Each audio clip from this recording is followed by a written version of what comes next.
모두의 한국사 김범석입니다. 자, 이번 시간에는 나선정벌 많이 들어보셨죠? 효정 때 북벌 정책에 의해서 했던 그런 그 전투인데요. 정벌 그래가지고서 상당히 큰 대규모 전쟁으로 오인할 수도 있지만은 그건 아니고 하나의 그 지역적인 국제적인 전투 정도의 규모로 보시면 될 것 같습니다.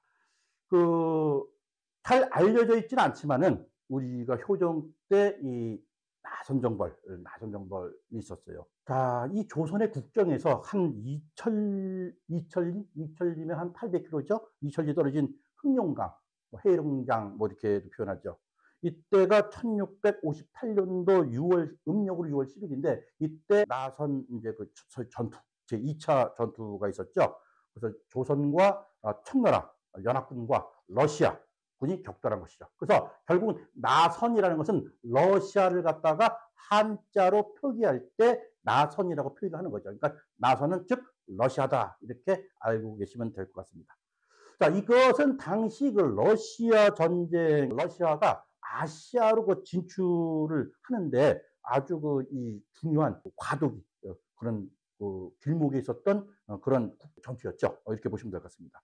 바로 이 전쟁에 우리 조선 조총병 200명이 참전을 했지요. 자, 이렇게 조선과 청나라의 연합군이 이 결정적인 승리를 이끌었는데 바로 이 주인공이 바로 조선의 명장 신유 장군이 있었다는 겁니다. 나선은 그 조선 시대에 러시아를 지칭하는 말이라고 제가 말씀드렸죠. 그러니까 신유 장군은 그 러시아의 그 정벌, 그 대장정에 있었던 주인공인데 바로 효종 때의 장수였죠. 물론 인조 때 과거 문과에 합격을 해서 인조 시대부터 계속 이제 그 어떤 군인 생활을 해왔지만은 이제 효정 때 와서 이제 빛을 발했다 이렇게 표현할 수 있겠죠. 결국 신유는 그 청나라의 그 지원병의 요청을 받고서 효종의 명에 의해서 러시아를 정벌하기 위해서 함경도 회령, 두만강 지도 보게 되면은 두만강 근처에요. 함경도 회령에서 머나먼 흑룡강까지 이제 진출병을 하게 되죠. 이때만 해도 이때가 아니라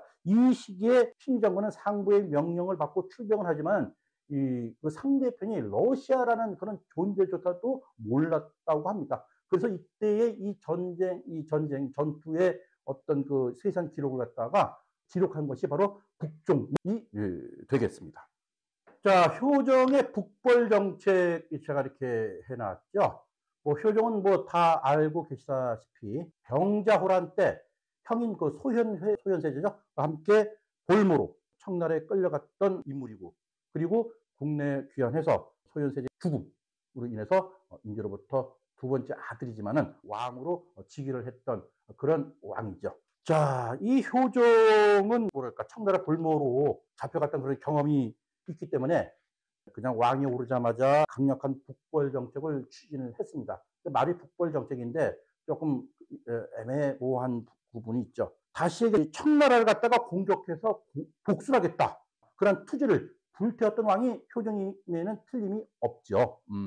그런데 아이러니하게도 효정이 이런 그 조선군을 파병을 결정한 이 나선정벌은 청나라를 갖다가 정벌하는 게 아니라 오히려 청나라를 갖다가 도우는 데 쓴 거죠. 그러니까 효정으로서는 상당히 뼈아픈 그런 선택이겠죠. 다시 또 반복하지만은 병자호란 때 청나라로 잡혀갔던 이 경험이 있는 이 효정은 이 청나라를 치는 그런 북벌에서 군비진강에 이제 매달렸던 거. 효정은 일생 일대의 과업으로 여겼던 것이 바로 북벌 정책이다. 하지만은 일찍 죽죠. 40대 일찍 죽더라고요. 하려고 그러면은. 아침에 일어나서 저녁 때까지 잘 때까지 이 효정은 이 뇌리 속에는 북벌밖에 없었고 또 모든 국가 시스템을 갖다가 북벌을 위해서 군사력 강화, 군인 양성과 무기 강화 그리고 각 성과 진지를 갖다가 보수해서 이 군사국가 체제로 전환하는데 모든 역점을 뒀던 왕이 바로 효정입니다. 물론 이 이면에는 어떤 굴욕적인 것을 갖다가 복수하겠다는 그런 설치, 이를 악문다 이런 것도 있지만은 이때 정권을 잡았던 그 세력들이 서인들인데 서인들은 뭡니까? 명나라를 갖다가 충성하고 청나라를 갖다가 오랑캐로 취급했던 것이 바로 그 서인인데 그런 서인들이 뭡니까? 병자호란으로 인해 가지고 완전히 이렇게 묵사발이 났었죠. 어찌됐든 간에 이런 이 효정을 북벌을 위해서 여러 가지로 이제 신경을 많이 쓰고 있는데 특히 총병 양성에 힘을 썼습니다. 다음에도 또 기회가 있으면 얘기하겠지만 하멜 네덜란드인이죠. 하멜이 필요해가지고 우리나라 이제 원착해 왔지만은 이런 하멜을 갖다가 훈련도가 조선시대 때 군사기관이죠. 훈련도감에 배치해서 그 조총병을 갖다가 이제 이렇게 만드는 법까지 다 이렇게 배우게 하고 또 개선시키고 이러면서 이것을 수도를 중심으로 해서 지방국까지 다 이렇게 조총병을 갖다가 이제 그 병사들을 키우는 거야. 그래서 군비를 증강했다. 이렇게 함으로써 어떤 효종의 북벌 의지를 아주 강하게 피력을 했죠. 하지만 여기서 문제가 되는 것은 뭐냐? 문제가 되는 건 뭐냐면은 이때 당시에 조선은 뭐 임진왜란 그리고 또 병자호란으로 인해서 모든 국가가 경제가 아주 피폐해졌던 그런 상황이었어요. 근데 그런 상태에서 북벌 정책이 과연 가능하겠느냐라는 얘기죠. 늘상 우리가 얘기하지만은 뭐 얘기가 조금 뭐 옆으로 좀 빗나갔을지 모르지만은 이때 당시에 그 조선이라는 그 캐치프레이즈가 뭡니까? 바로 그 농자 천하지 대본이라는 거 우리 많이 들어보셨죠? 하지만 실질적으로 뭡니까? 나라를 움직이는 그 4대 부죠. 양반 천하지 대본 이 사회가 실질적인 사회였죠. 자, 군비를 강화하려고 그러면은 뭐가 뒷받침이 돼야 될 것 같아요? 바로 경제예요, 경제. 즉 국가인 농민들이 잘 먹고 잘 살아야지 그 힘을 그것을 바탕으로 해서 어떤 이 군비 증강이 가능한데 이러한 농민들의 삶은 제쳐놓고 군사력 강화만 된다고 과연 그 정책이 제대로 성공을 할 수 있겠어요? 실례로 북한을 우리가 한번 실례를 이렇게 비교를 해보면 북한이 지금 뭐 100만 대군이라 그러나요? 뭐 최근에 뭐 러시아를 뭐 지원하러 뭐 군사들도 뭐 이렇게 수출하고 그러는데 그렇다고 100만 대군을 가진 북한을 갖다가 우리가 뭐 군사 강대국이라고 이렇게 평가는 안 하는 것 같아요. 왜? 북한 주민들이 이제 못 먹고 굶주리고 허덕이잖아요. 마찬가지로 효정의 북벌 정책은 일단 백성들이 먹고 살기도 힘든 와중에 군사력만 증강한다는 것은 어폐가 있고 분명히 한계가 있는 그런 북벌 정책이라고 볼 수 있는 거죠. 그리고 어떻게 북벌 정책이 가능하겠습니까? 청나라가 어떤 나라인데요? 전 세계 강국 아니었습니까? 그래서 이것은 어떻게 보면은 다시는 이런 그 병자호란 같은 그런 굴욕적인 것을 당하지 않겠다라는 것을 갖다 우회적으로 했던 것이 북벌 정책이 아닌가라고 이렇게 여러 책에서 지금 일갈하고 있죠. 한마디로 효종의 어떤 북벌 정책은 뭐 헛된 꿈이었다 이렇게 정의를 할 수 있겠습니다. 자, 원치 않는 출병이라고 했어요. 안으로는 좀 국가의 어떤 군비 증강 시스템을 했던 그런 효종. 그런데 느닷없이 청나라에서 출병을 요구하는 거죠. 그리고 또 앞전에 얘기를 조금 더 부연해서 설명한다면은 아무리 효종이 북벌 정책을 강화한다 하더라도 그 안타나망 모든 그 소식망이 다 청나라에 지금 다 걸려 있어요. 뭘 하질 못해. 그 와중에 하나가 바로 정축화약이에요. 그러니까 정축화약은 뭐 정축년에 있었던 화약이다 이렇게 보시면 될 것 같고요. 뭐 정축약조라고도 하죠. 이 정축약조가 한 10개 항으로 되고 있는데 그 10개 항 중에 5항이 바로 뭐냐면은 그 청나라가 언제든지 군사를 필요로 할 때는 군사를 갖다가 지원하라라는 게 있어요. 물론 명분은 청나라가 명나라를 갖다가 치기 위해서 군사를 갖다가 동원시킬 때는 조선은 지체 없이 도와줘야 된다. 하지만 지금 나선정벌이죠. 약간은 핀트 나갔지만 어찌되든 간에 청나라가 또 군사 지원해. 이렇게 할 때는 꼼짝없이 들어줄 수밖에 없는 그런 약소국의 지혜를 또 느낄 수가 있는 거죠. 말로는 북벌, 실제로는 청나라를 도와주는 거. 이게 좀 안 맞죠? 자, 이 나선정벌은 제1차, 제2차가 있었어요. 물론 제1차는 뭐 4년 전에 658년 4년이니까 1654년 정도 되겠죠. 이때 처음에 청나라로부터 그 지원 요청이 와서 1차 조총병 한 100여 명을 갖다가 출병을 시켰죠. 그 이후에 다시 또 제2차 나선정벌에 청나라의 요구를 들어주게 된 거죠. 그때 이제 신유라는 장군이 이제 있었던 거고요. 네, 이제 나선 정벌의 배경이 나오죠. 그럼 왜 그 청나라에서는 조선한테 조총수를 갖다가 파견해 달라고 했느냐? 상대가 누군지도 모르고 결국 이제 러시아라는 건 이제 나중에 알게 되었지만요. 그러면 나선 정벌의 배경을 조금 우리가 좀 정리를 해야 할 필요성이 있죠. 자, 이때 상대편인 러시아의 그 시대적 상황을 잠깐 정리를 하다 보면요. 러시아라는 나라가 엄청 소련 그 나라가 아주 엄청난 면적을 가지고 있죠. 러시아가 이제 15세기 몽고의 지배를 이제 벗어나서 이제 그 어떤 새로운 모색을 깨게 되죠. 이때 이제 16세기 말 이제 본격적으로 러시아는 시베리아로 진출해 나서게 되죠. 이때 그 러시아를 갖다 상징하는 그 사원이 사원, 바실리 사원이라고 했는데 그것도 이제 이때 당시에 이제 건립이 됐던 거죠. 이 동쪽으로 쭉 강줄기를 갖다가 따라서 이제 이 광활한 미 개척지, 이 시베리아로 진출을 하게 됩니다. 러시아가. 바로 이 거미줄처럼 뻗어있는 시베리아 수로, 이 바닷길은 바로 이 러시아가 극동으로 진출하는 아주 좋은 그런 이제 조건이 되는 거죠. 그러다 보니까 17세기 중반에 넘어와서 이제 러시아는 중국과 이 접경 지역이죠. 아무르강, 이쪽 아무르강, 이쪽 흑룡강이죠. 이쪽까지 진출하게 되는 거죠. 그러니까 지금도 이 중국과 러시아가 서로 흑룡강을 사이에 두고 마주보고 있는 그런 적이죠. 바로 지금은 이제 아주 평화로운 이런 이 흑룡강변이지만은 바로 지금부터 약 한 350년 전이죠. 이때에 바로 러시아와의 치열한 격전 지역가 바로 였다. 이렇게 보시면 될 것 같습니다. 이때 당시 러시아의 그 국가 재정이 좀 빈약했는데 국가 재정이 약 한 10분의 1 정도가 모피에 의존하고 있었다 그래요. 그래서 결국은 러시아가 이쪽 시베리아로 진출하게 된 결정적인 이유는 바로 시베리아가 모피가 많이 생산되는, 모피를 많이 얻을 수 있는 그런 지역적인 것이 결정적인 이유라고 볼 수가 있겠죠. 그래서 이 시베리아로 가는 사람들은 모피를 가지고 와서 국가에다가 바쳤다라고 합니다. 그래서 당시 시베리아는 모피의 왕국이었다.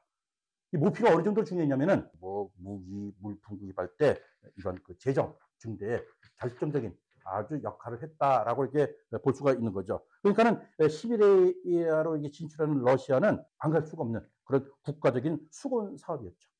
그래서 러시아는 점령지마다 진지를 세우고 또 군대를 주둔시키면서 시베리아 지역을 계속 장악해 나가고 그 장악해 나가는 그 지역 일대가 바로 청나라 관할 면적이었죠. 거기에는 이제 여러 가지 종족이 살고 있었죠. 이런 사람들이 청나라의 관할 속에 있지만은 러시아로부터 침략을 받고 학살당하고 모든 걸 뺏기니까는 결국은 청나라 본국에다가 우리 좀 살려달라.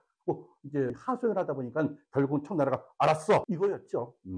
바로 그거예요. 자, 바로 이 시베리아로 진출을 하게 했던 그 선발대 소위 전투 요원들, 바로 그 전투 요원의 그 대표적인 것이 바로 코자크족이라는 거죠. 코자크족. 아주 오래된 그 영화. 근데 이 영화는 봤지만은 영화 대장 불이바라는 영화가 있어요. 제가 저 어릴 때 봤던 영화인데요.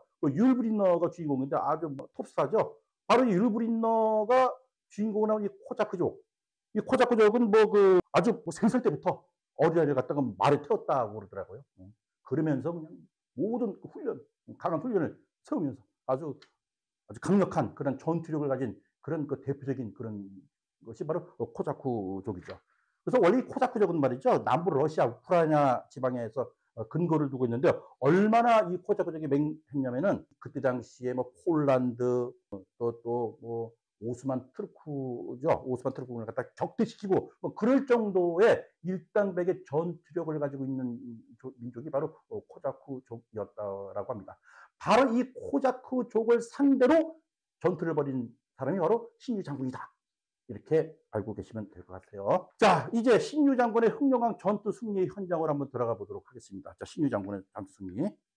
근데 이제 이때 신유 장군이 이제 물론 그 2차 정벌 때요. 이때 들은 정보에 의하면은 이 러시아군, 즉 이 코자크인들이죠. 코자크 이 쪽들이 대두인을 두려워한다는 말을 언뜻 들었대요. 근데 대두가 뭐냐 큰 대자에다가 머리 두자인데 머리가 큰 그런 사람들을 두려워했다. 이것은 뭘 뜻하냐면은 서로 이제 전투를 할 때 원거리에서 총도 쏘고 이럴 테니까. 근데 우리 조선군들이 아마 이제 모자를 썼죠. 이때 당시 우리나라 이제 모자, 전립이라는 이제 그런 모자를 썼어요.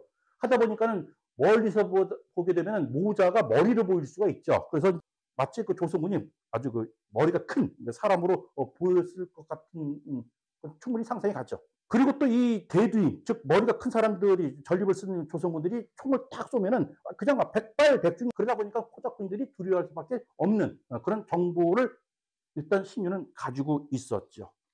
예, 이 흑룡강. 자, 흑룡강의 조선군 200명이 물론 뭐 여러 가지 다 포함해서 265명이 파견 나갔지만 실제로 전투에 임했던 200명의 전사는 어떻게 이 강력한 러시아군을 무찔렀을까? 자, 그 북한 두만강 쪽에 회령에서 떠난 지 한 달 만에 신유 이제 조선군이 중국 최북단이죠. 흑룡강성에 이제 통장시라는 데가 있어요. 도착을 해서 거기에 장군, 이제 그 주의를 받게 되죠. 뭐 사이오달 이렇게 표현도 하고, 뭐 소이호달, 뭐 샤르호달, 뭐 하여튼 뭐 발음은 여러 가지가 있는데 소이호달로 제가 이렇게 일단 이름명을 할게요. 이 소이호달의 장군이 누구냐면은 병자호란 때 우리나라에 그 침략해온 부사령관. 그러니까 한마디로 우리 입장에서는 원수죠, 원수. 그 원수인데 그 원수의 지금 뭡니까? 지시를 받아야 하는, 지휘권을 받아야 되는 그러한 상황이 된 거죠. 자, 이제 이 흑룡강 전투가 이제 시작이 되려고 합니다. 그 아침 일찍 출항한 조선 또 청나라 연합 함대가 이제 딱 도착이 되는 거죠. 물론 그 전에 이제 그 신유 장군은 이제 그 진짜 아주 힘들게 걸어서 여기까지 와서 또 전투 명령을 받고 어쩌고 저쩌고 하면서 그냥 지휘권도 뺏기고, 응? 그러니까 원래 신유 장군이 내가 데려온 200명은 내가 지휘를 해야 되는데 오자마자 그쪽 그 사령관의 어떤 그 명령에 따라서 내 부하들이 다 각각 8명씩 쪼개져 가지고 군대로 이제 그 편성이 되고 이제 뭐 그런 어떤 지휘권도 박사장하고 여하간 이제 약소국 장군의 또 비애라고도 볼 수가 있는 거죠.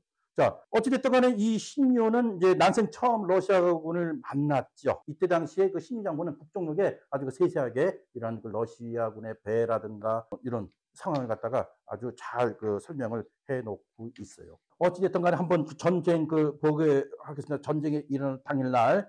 자, 조선군과 청나라군이 있습니다. 러시아군도 지금 연합군들을요.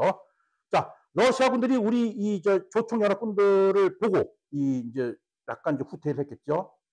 전열을 정비하기 위해서 어느 정도 후퇴하고 또 우리 나름대로 전투 태세를 갖다가 들어가죠. 그러면 서로 이제 드디어 전투가 시작이 됩니다. 포격을 쏘고 맞고 총을 쏘고 하지만은 러시아의 배가 워낙에 튼튼하고 잘 만들어졌다 그래요. 그래서 여기서 한 포 대포를 쏘더라도 그렇게 타격을 입지 않는, 또 마찬가지로 또 러시아군에서 대포를 쏘도 우리 측도 그렇게 피해를 입지 않는 그런 상황에 전투가 모양새가 가다 보니까는 이래서는 승부가 안 나겠다. 그래서 근접전으로 가게 되는 거죠. 근접전으로 가게 돼서 장군을 비롯한 조선 병사들이 근거리에서 드디어 화성총으로 백발백중의 조총수들이 상대방을 갖다가 이제 쏴서 다 쓰러뜨리기 시작이 되는 거죠. 청나라군은 이제 전략을 바꿔서 러시아 배에 가깝게 접근한 다음에 사격수를 이용해서 이제 전투를 펼칩니다. 자, 모든 전선이 동시에 쳐들어가서 갑판에 전진 배치된 조선의 총수들은 적병을 숨 쉴 틈 없이 그냥 총도 쏘고 화살도 쏘고 해가지고서 적들을 다 무너뜨리기 시작하는 거죠. 결국은 그 배 위에서 우리 조총 연합군들한테 그 총탄과 화살 쏘던 그 적병들이 뭡니까? 다 배 안으로 다 숨어버리죠. 상대방들은 이 조선군들이 높은 사격 실력에 깜짝 놀라버린 거예요. 쉽게 배 밑으로 도망가니까는 이제 전투의 상황은 이제 청나라가 매우 유리하게 전개되는 상황이 된 거죠. 우리 전선들이 먼저 포위해서 갈고리를 던져서 적선을 끌어당긴 다음 군수들이 넘어가서 불을 지르고 그리고 배 안에 숨겨있던 적군들을 갖다가 한꺼번에 이제 소탕하려고 탁 손잡고 있는, 그 완전 승기 잡은 거죠. 승기를 잡았어요. 이때 이제 러시아군 무리가 도망치기 시작할 수밖에 없는 상황이죠. 그래서 여기서 적병 40명을 갖다가 오지로 이제 몰살시켜버렸죠. 북종록에 있는 그런 내용입니다. 자, 이렇게 전투가 끝날 무렵에 딱 명이 또 떨어지는 거야. 어떤 명이 떨어지냐면은 바로 사령관 사이오달, 우리나라 병자호란 때 왔던 부사령관, 얘가 명령을 내리죠. 적선에 불태지 말라. 왜? 알고 보니까는 이때 만약에 이 여선을 몰아서 적병을 갖다가 불켰으면 완벽하게 클리어, 완전 끝나는 거죠. 살아남은 사람은 한 명도 없으니 다 몰살을 시킬 수 있는 그런 상황인데 명령을 갖다가 이상하게 생긴 거죠. 왜 그랬을까요? 사이오달이. 그 사이오달이 그 사령관이 이런 명령을 내린 것은 바로 그 배 안에 러시아가 그렇게 애타게 모으고 있는 모피가 이제 있었는데 그것이 탐이 났다 그 얘기죠. 그러다 보니까는 뭡니까? 불태지 마라 그러다 보니까는 뭐야? 그래서 다시 나오겠죠. 이 나오는 와중에 그 배 안에서 숨어있던 러시아군들이 우리 조선군을 향해서 총을 쏴대다 보니까 그 자리에서 우리 조선군 7명이 바로 전사하게 됩니다. 그리고 한 명도 심하게 부상을 입었는데 결국 그 다음날 또 숨지게 되는 거죠. 이렇게 우리 조선군이 죽음을 안 당해도 되는 그런 상황에서 이런 청나라 장수의 명령으로 인해서 애꿎게 우리 조선군이 죽음을 당하게 된 거죠. 너무 가슴이 아픈 거죠. 결국은 한 사령관의 어떤 재물을 탐낸 것이 결국은 우리 조선군의 죽음으로 이어졌다. 이렇게 또 정리를 할 수 있겠죠.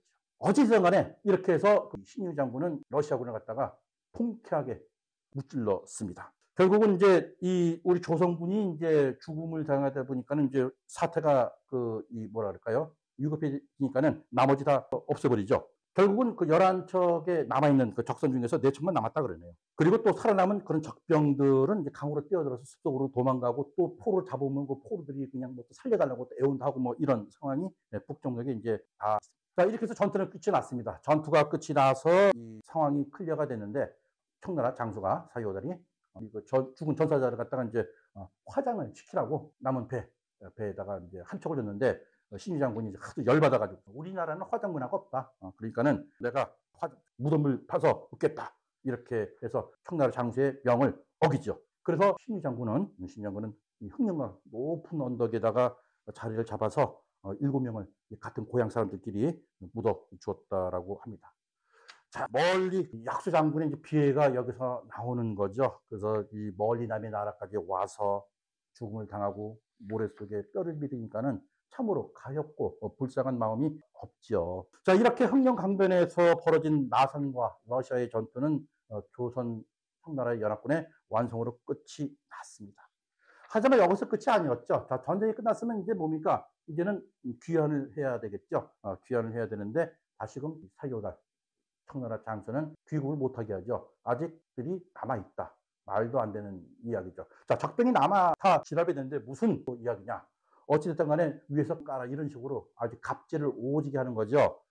그런데 문제는 뭡니까? 바로 신유 장군이 데리고 왔던 이 군사들과 모든 이 전력들은 식량 문제가 보다. 식량이 부족하니까는 그러면 어떻게 하느냐. 그러니까 우리 조약에 의해서 식량은 너희 나라가 다 준비를 해 오는 거 아니냐. 그러니까 가서 저쪽 먼 길 회령까지 가서 또 군량 니들이 가지고 와라. 그러니까 말도 안 되는 억지를 부리게 되는 거죠. 그래서 이 신유 장군은 지금까지 걸어온 것도 여기 무슨 차가 있어요, 말이 있어요, 다 걸어서 왔다 갔다 하는데 너무나도 말이 안 되는 얘기죠. 결국은 울며 겨자 먹기로 사령관한테 식량을 갖다가 구걸하다시피 해가지고 뭡니까? 구하죠. 근데 그 도와준 그 군량미도 비해졌고 먹지도 못하는 그런 썩은 그런 식량해서 그 비해는 차마 말로 필설로 표현을 못할 정도라고도 합니다. 자, 이렇게 해서 결국은 이제 귀환을 하게 되죠. 그래서 이 신유 장군은 표현하기를 이런 어떤 사요달 사령관의 이런 태도를 아주 나쁘게 음모로 이제 파악하고 있는 거죠. 북쪽역에 보게 되면은 이 신유는 이 사요달 사령관에 대해서 매우 도둑의 심보를 가졌다고 이런 적은 부분도 나오고 있습니다. 자, 어찌됐든 간에 이 조선군은 추위와 허기에 지쳐가죠. 정리하도록 하겠습니다. 이 전투를 했을 때 러시아군을 갖다가 대파를 했고 또 거기서 포획한 게 있겠죠. 당연히 특히 그 총 같은 거 총 한 자루만 좀 달라고 했음에도 불구하고 또 사령관 또 주질 않아요. 근데 어거지로어거지로해서 총 한 장을 갖다가 가지고는 옵니다. 왜 총을 가지고 왔느냐? 그 총의 그 성능이 조선군이 가지고 있는 이 화승총보다는 이 총이 더 우수하다는 것을 갖다가 신경을 이걸 간파한 거죠. 자, 이 한 자리를 가져와서 우리나라에 와서 우리나라의 군비, 즉 조총 개선에 조금이라도 도움이 될 것 같아서 조총 한 자리를 가져오게 된 거죠. 상당히 애국적인 그런 마음이라고 제가 평가를 할 수 있겠습니다. 이렇게 해서 이제 조선군은 철군을 시작이 되는 거죠. 철군 자체가 그렇게 쉬운 게 아니에요. 이제 걸어가야 되니까는 그래서 뭐 비가 오고 눈은 안 오겠죠. 여름 때니까 병도 나고 어쨌든 이제 고향으로 가자는 그런 희망으로 갑니다. 이렇게 해서 결국은 귀국을 하게 되죠. 자, 출병 기간은 약 115일, 한 석 달 기간. 그리고 왕복 5천리를 걸었다고 합니다. 5천리면은 우리나라가 금수강산이 3천리라 그랬죠. 저 북쪽에서부터 부산까지가 3천리인데 어찌됐든 간에 그것을 보다 더 거의 2배 가까운 거리를 갖다가 걸어서 행군을 했다라는 거. 여러분들 얼마나 힘드시다는 거 우리가 상상이 가시죠. 약소국 장수로서 갖은 수모와 어려움 속에서도 이런 신유장군은 단 8명의 전사자만 남긴 채 정벌을 승리로 이제 이끌어냈죠. 8명도 전사자가 안 남길 수도 있지만은 이런 나쁜 사요들 장군, 이 사람 때문에 전사자가 남기게 된 거죠. 자, 이렇게 해서 전쟁이 끝나고 19세기 중반에서부터 이제 약 200년간 러시아가 흑령각으로 진출할 때까지는 우리 조선의 북방은 이제 안정이 되겠죠. 즉, 이 전투를 말미암아 200년의 평화를 전연한 것이 바로 이 나선 정벌의 결과였다, 이렇게 보시면 되겠습니다. 자, 이 승리의 과정에서 느꼈던 약소국 장수로서의 피해와 한계를 꼼꼼히 기록했던 책 북종록입니다. 자, 이 북종록 다시 한번 상기시킵니다. 우리가 효정은 알고 또 우리가 역사책에 잘 모르지만 이런 약소국의 피해를 느꼈던 이런 신유장군 우리 한번 되새김하는 것도 결코 헛된 것 같지는 않습니다. 자, 여기 보면은 신유장군의 그 사당이 보이죠. 신유상 서두에도 말씀드렸지만은 인조 때 무관으로 이제 급제해서 함경북도 쪽에서 병마 우후의 어떤 벼슬이랄 직을 가졌고, 내중에는 그것도 국내에서 가장 높은 직위까지 삼도수군 통계사까지 올라갔다라고 합니다. 그 뒤편에는 선석상이 있는데 그 뒤에 신유 장군의 묘가 좀 있습니다. 자, 북종록. 자, 우리가 교과서에서는 단순히 효종 임금의 북벌론만 강조를 했죠. 하지만 그 북벌론 그 뒤에는 이러한 약소국 장군으로서의 어떤 비애를 담은 그런 북종록이 있다는 것을 우리는 좀 더 알면은 역사 공부하는 데 좀 도움이 되지 않을까. 즉, 겉으로 보는 어떤 정책, 그 이면에는 이런 숨겨져 있는 그런 인물의 비애가 있었다는 거 한번 끄집어 봤습니다. 자, 신유장군의 북종록 여기까지 마치도록 하겠습니다. 모대한국사 김범석이었습니다.